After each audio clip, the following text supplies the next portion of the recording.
若看囡仔需要有人倒带囡仔，其实有真侪上班族的父母，甚至参要接送幼稚园的囡仔，拢是问题。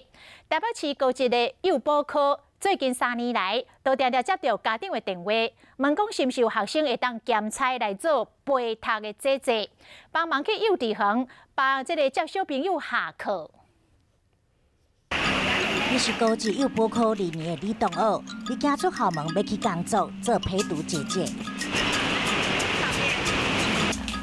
哇，好强哦！对，我们会先玩一下陀螺啊，还是卡车那些的。晚饭来了，就是大概6点多左右，我会让他吃饭，吃完饭在7点多左右给他洗澡。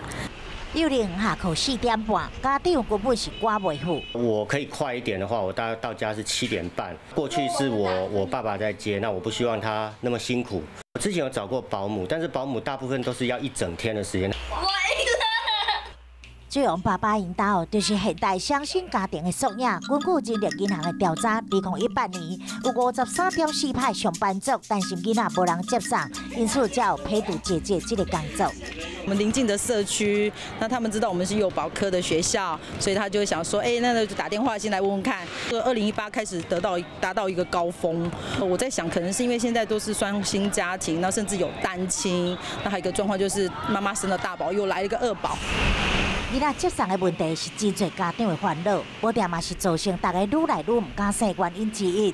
台湾2018年的生育率是创8年来新低，只有18,1601个新生儿。